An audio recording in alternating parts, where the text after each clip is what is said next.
the change that you wish to see in the world. So said Mahatma Gandhi, who lived between 1869 and 1948. Hi, I'm Charles. I'm a psychiatrist who has a special interest in diets that protect the heart, are good for your general health, and at the same time are good for the planet because they produce less greenhouse gases. Hi, I'm Sinead. I have a Bachelor in Medical Science and I'm currently studying public health. And I am really interested in planetary health as well as diets that help the planet and your heart. So this week we're going to continue talking about the work of Dr. Dean Ornish and how he demonstrated that plant-based, low-fat diets can actually reverse heart disease that is already present, as well as preventing heart and cardiovascular disease from starting.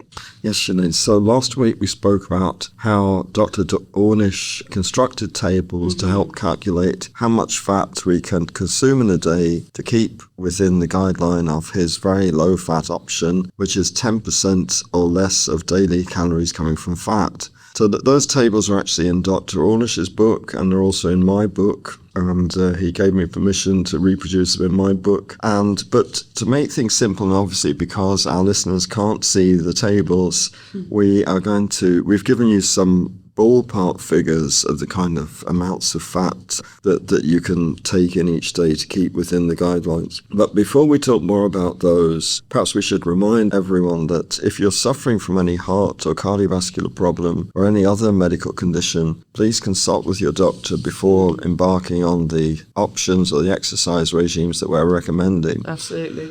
And also, please don't discontinue or reduce your medication because, they are serious disorders and they do require specialist input. However, if you find that the dietary options combined with exercise are helping you to lose weight or get your cholesterol or your blood pressure down, then please do discuss it with your doctor, and it may be possible for you to reduce some of your medications in consultation with them. And also then, if your problems are fairly mild, like just a somewhat raised cholesterol or slightly high blood pressure, or you're overweight, then what we are offering might be enough to remedy these problems without the need of any medication at all.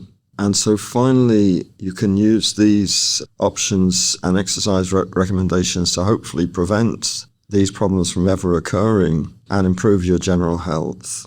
And I definitely feel my general health has improved greatly since I've been using these.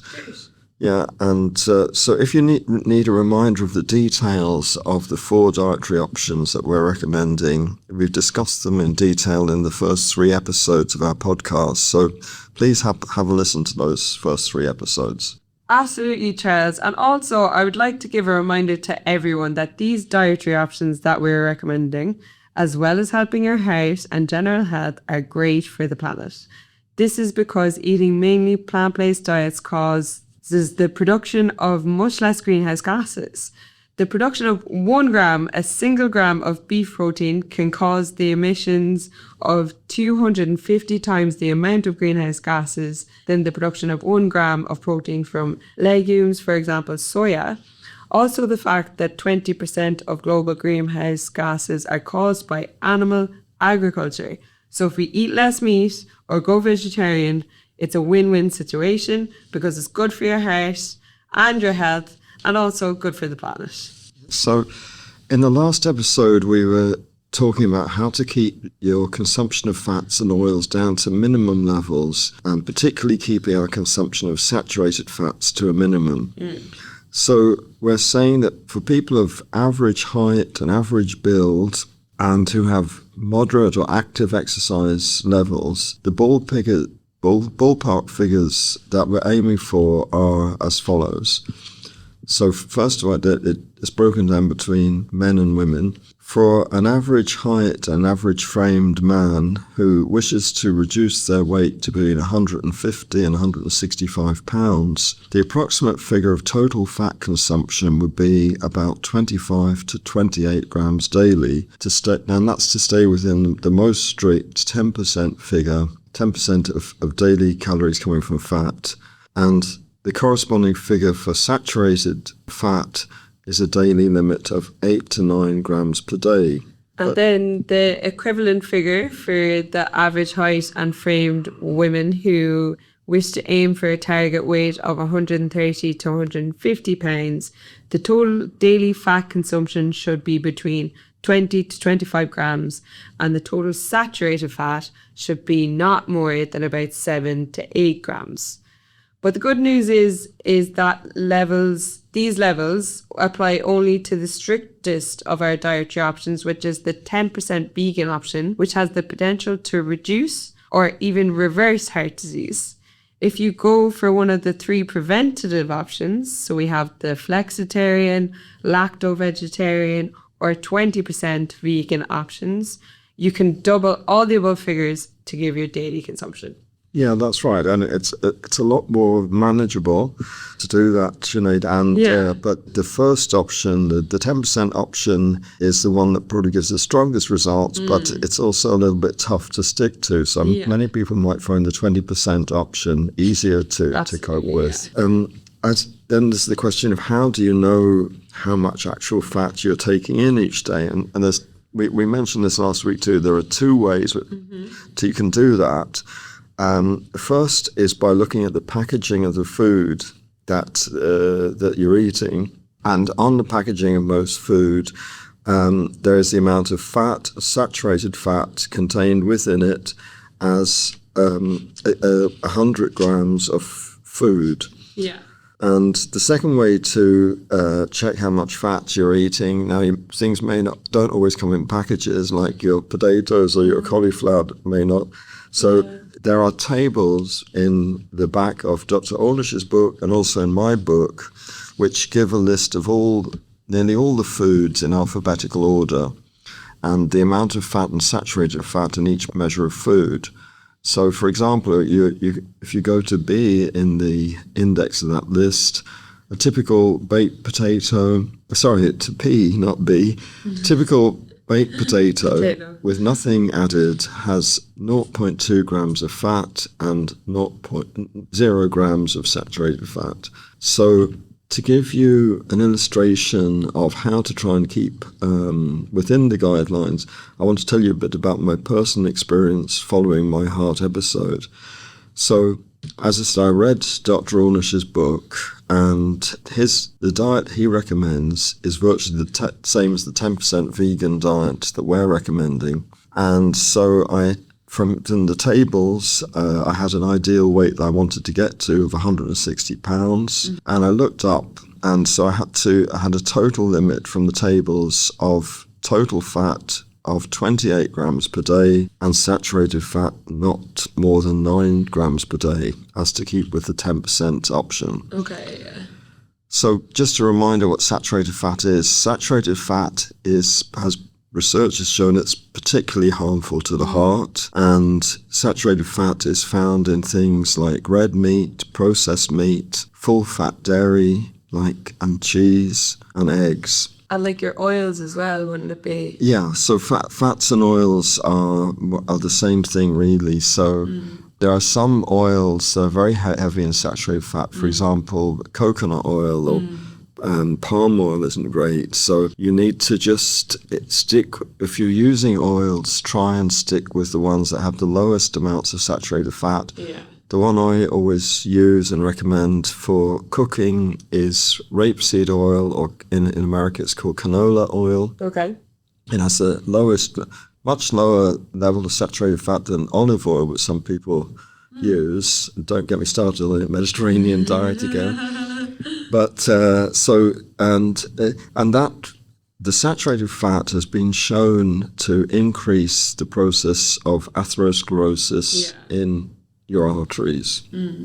So I found it's hard to be monitoring the amounts of both total fat and saturated fat. So I found it easier to mainly monitor the total level of fat that I was taking in, but at the same time keep an eye on the saturated fat level. Okay. Which, as we said, should normally be a third or less of the total fat value. Yeah. So most foods will have both total fat and saturated fat, but if the food has more than a third of saturated fat, it should start sounding alarm bells and maybe should be avoided.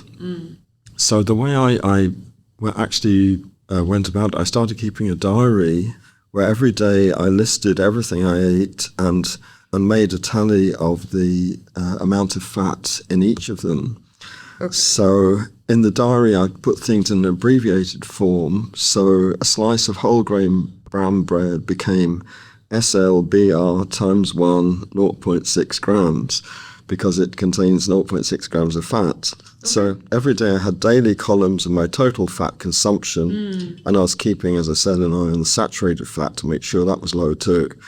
So I decided to go on this, as I was researching diets, I decided to start on Dr. Ornish's diet because it sounded so promising. Absolutely, yeah. And I went on his reversal diet, and I stuck with it. Now, it wasn't easy. It was a big change from the regular high-fat, careless diet that I'd been eating before.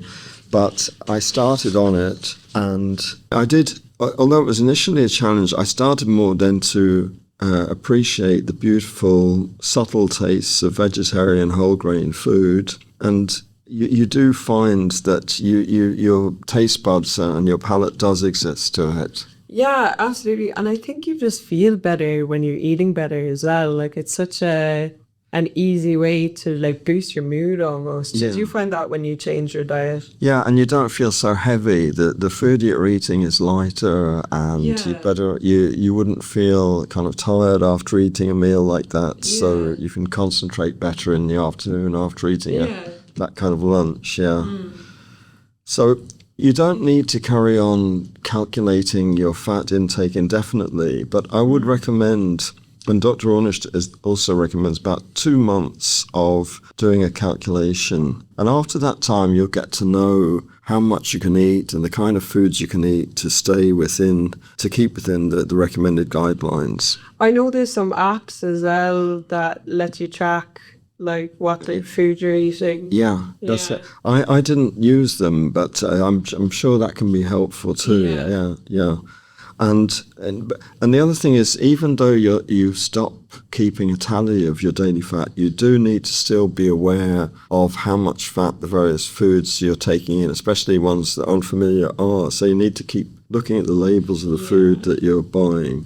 And you can continue monitoring your intake long term, but it takes a bit of effort to keep that daily diary. I think once you do it for 2 months, you have a better idea. Yeah. Do you have a better general idea of what type of food you're eating, the levels of fat in each food? Yeah. So you can start making wiser choices then. Yeah, you get to know them by heart. And I searched around as well for vegan spreads because I used to like butter, and so I wanted a good option, alternative to that. And the one that I found, as we've mentioned before, is Floralite, which has very low levels of fat and saturated fat, and people have said to me, I don't like spreads. I prefer the taste of butter, but your taste buds do adjust to it.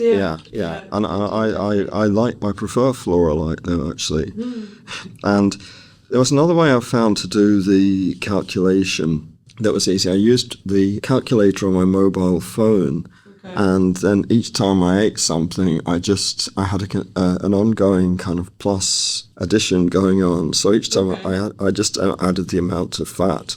And I also kept a list in my wallet on a piece of paper of the common foods that I ate and how much fat was in them. So that was another way you can quickly refer without having to look it up.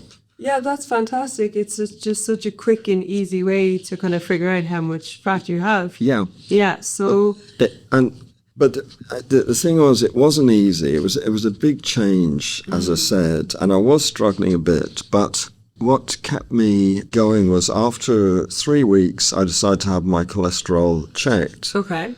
And when the blood results came back, when I was eating on a healthy diet, my blood cholesterol had gone up to 5.9 in millimoles, which was in the US system 229.7 milligrams per deciliter. And when the results came back, I was astounded because I'd got the lowest cholesterol I ever had, it had gone down to 4.43 millimoles, or 171 milligrams per deciliter. Yeah. So that really made me feel what I was doing was worthwhile, and it gave me it shows that the Yeah. effort you made was worth it. yeah, You know? and that gave me the incentive to continue. Fantastic. So after that good news story, it's time for a little break. So why don't you pop the kettle on and have maybe a little snack, maybe some whole grain bread and bananas if you'd like, or any other low fat snack that you'd like. We'll see you in a bit.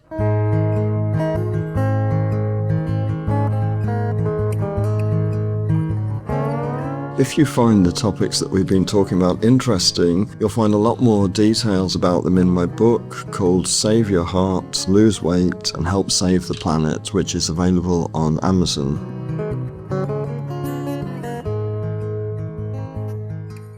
So we were talking about the Dr. Ornish's reversal diet and the 10% limit of fats as a percentage of calorie production. But that's really particularly if you have a heart problem already or heart disease. But Dr. Ornish in his book also described that you can take slightly higher levels of fat if you're just going for prevention, as we said, rather than reversal of heart disease. And that is of a fat limit of being 20% of daily calorie consumption, which is double the amount which is recommended for the reversal diet. So preventive diets would not require such sweeping changes, although the changes would still be significant and quite different from probably what we're used to eating. So he set an upper limit of 20% of total calories coming from fats and oils for prevention, because above that level, there is the risk of cardiovascular disease worsening.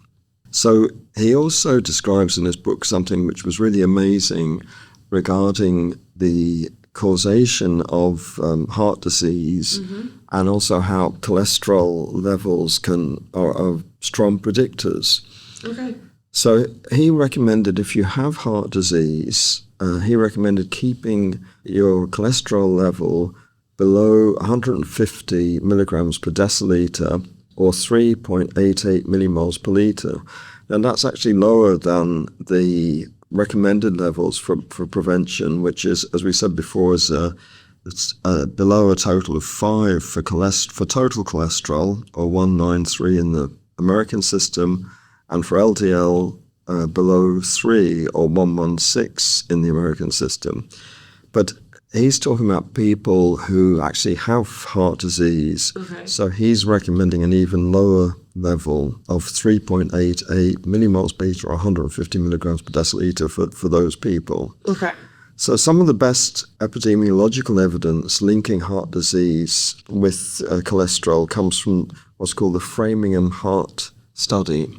Yeah, we actually studied the Framingham Heart Study. So for anyone who doesn't know, Framingham in Massachusetts, it's like a moderate-sized town near Boston. And in 1948, scientists began studying half of the town's 10,000 residents to determine the risk factors of coronary heart disease. Yeah, that's right.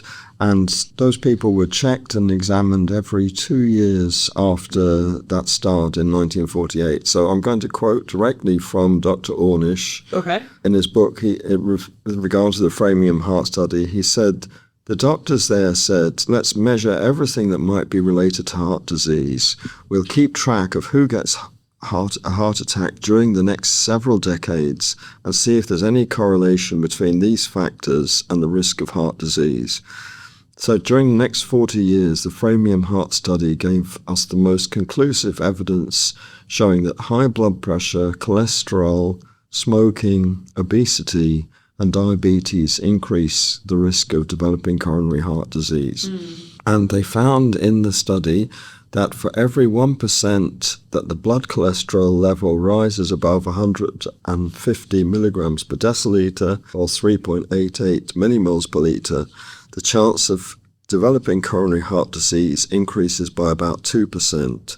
Dr. William Castelli is the medical director of the Framingham Heart Study. Yeah. According to him, one of the more interesting findings is that no one in the Framingham study has ever had a heart attack whose blood cholesterol was less than 150. Wow. So it kind of made them heart attack proof. Wow, yeah. And he goes on to say, for most adults, a blood cholesterol level this low is only achievable on a low-fat vegetarian diet. That is his reversal diet or option 4 in our diets. So our diets have kind of changed significantly compared to the diets that would have been in the Framingham, like the diets that people would have eaten around the 1950s, let's say. Yeah. So but if you go back even further, in 1900, in a typical diet, 2/3 of, in the US, this is 2/3 of the protein in a typical American diet came from plant-based food. Really? Whereas now, 2/3 of the protein comes from animal-derived food. So we're so dependent on animal agriculture at the moment. And it's increased greatly. In fact, since I was a child, the average consumption of meat has doubled. We're eating twice as much per person compared to when I was a child. So, as mentioned previously, cholesterol is only found in animal products, including dairy products. Animal products tend to be high in saturated fats, which are converted to cholesterol by our livers. The cholesterol in our bodies, and which is measured in our blood, comes from 2 sources. The main source, firstly, is cholesterol that's internally made by our bodies, and that constitutes about 3/4 of the cholesterol. But secondly, the cholesterol that we consume, of which all comes from animal sources, is 1/4 of the cholesterol in our bodies. So that we can't control the former, but we can control the latter, what we eat. And he also points out that the more cholesterol we consume, the greater risk we have of developing coronary heart disease. It would make you want to stop eating meat. Well, I mean, that was the change I made from after my heart episode. I or at least cut down. Yes, and cutting down is also very good, and everything makes a difference. And because, as we said before, it's been scientifically shown that the more meat you eat per day, the more meat you eat, the higher your chances of having a heart episode and also of having cancer. So we talked about that before, didn't we? The two are related. And he also described a study for men that were followed up for 25 years, and it showed that dietary cholesterol consumption was the greatest predictor for coronary artery disease. Wow. And also that cholesterol-rich foods promote heart disease, even in people with low cholesterol levels. He wrote that his reversal diet, or our option 4, contains almost no cholesterol. Okay. Well, in fact, in our one, it contains none. And he allowed a small amount of skim milk and some egg white for protein. Okay. So in his one contained less than 100 times of the average American diet consumes in their diet. Okay. So that and the figures were, if you remember, the typical American diet, the daily consumption of cholesterol was about 400 to 500 milligrams of cholesterol per day, whereas his reversal diet contained 5 milligrams of cholesterol. And if you're on option 4, which is vegan 10%, there's no cholesterol you're taking in at all. It makes me feel more comfortable, I think, if I was on that kind of diet, because it just sounds a bit scary to be taking in that much extra cholesterol. And it's something you can easily have control over. And in his book, he also described another medical study showing that cholesterol levels were directly related to mortality from heart disease. So the other component of his diet, as it is in our diet, is a change to whole meal, a whole grain, a whole food. So this involves using food in its natural state without being processed, the kind of food that our ancestors ate. And also fresh fruit and vegetables are strongly encouraged, unprocessed, organic if possible, but it's not always possible for everyone. Yeah, and it's just to chime in again, it's kind of similar to what I was saying earlier, but the way you feel, like if you think about how you feel after eating, like, what's it called? Plain pasta, like the pasta that's not whole grain. Yeah. And you feel a bit sluggish, you feel a bit like Yeah. rotten after eating a big Heavy. bowl of that. Heavy. Yeah. But if you eat a bowl of whole grain pasta, you can feel better straight away. You know what I mean? Yeah. It actually makes a difference It does. into how you're feeling. It does. So bread should be whole meal or whole grain. Actually, whole meal is better than whole grain. Yeah. Rice and pasta should be whole grain or brown, and without the husk being removed. The husks contain many very healthy micronutrients and phytochemicals, which you're losing if they got rid of. Yeah. And this makes the food full, as we've said before, of complex carbohydrates Which when are it's the whole better grain. ones. Yeah. And it's those are broken down slowly in the gut and therefore absorbed slowly into the bloodstream. Whereas with simple carbohydrates like white bread, sugar, cakes, candies, they're absorbed quickly from the gut and they rapidly enter the bloodstream, giving a sudden rise in your blood sugar called a sugar rush. Yeah. But unfortunately, when the sugar goes down again as quickly as it went up, that leaves an empty space and you have a craving for more food. Yeah, like crash. Yeah, you end up eating more and taking in more calories. And with whole foods, as we said, the blood sugar goes up very gradually. You don't get the sugar rush and you don't get the empty feeling and craving for more because your blood sugar goes down very slowly. That's why I have porridge every morning, because porridge is a complex carbohydrate. Yeah. And I always feel so good after my porridge in the morning. Yeah, and they say breakfast is one of the most important meal of the day because it keeps you going for a long time, especially if you're working or studying. Yeah, absolutely, yeah. Yeah, and you feel fuller and more content with what you've eaten. So we've covered a lot today with, we talked about fats and fat levels and how to keep track of them. We talked about the Framingham Health study and how the results of that show us how cholesterol is so important. Yeah.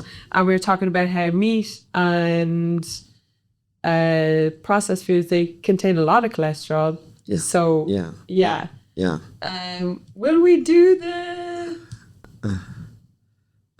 the recipe of the week? the recipe of the week? Yes, yeah. We're going Sorry, to. guys, I had a brain block there. No, that's okay. I was going to talk about is many, and we can leave this for the next time. Yeah. But many people worry if they change their vegetarian diet, will they get enough protein, or if Big question. teenagers announce they want to go vegetarian and their parents freak out because they think they're not going to get enough protein for growth. But I can reassure you that the typical vegetarian diet contains more than enough protein and it's good for you. And just an anecdotal thing, I have an Indian friend who lives in Toronto. He's over 6 foot tall, and he told me the first time he ever ate meat, he was in his 20s. So being vegetarian certainly didn't retard his growth. And he returned to being vegetarian again recently, and he says that Indian vegetarian food is the most delicious and healthiest in the world. Dal. Yeah, I love a dal. Yeah. So we can go into how you get your protein in vegetarian food and how it's naturally there the next time. In season 2. Yes. We're going to take a break for a while. Yeah. That's right. This episode here today, guys, is the end of season 1, but we will see you very soon for season 2. So we're going to leave you with the last recipe of the week of season 1. So do you want to take it away, Charles? Yes, after the break. After the break. Yeah. We're seeing you in a minute, guys. Okay, thanks.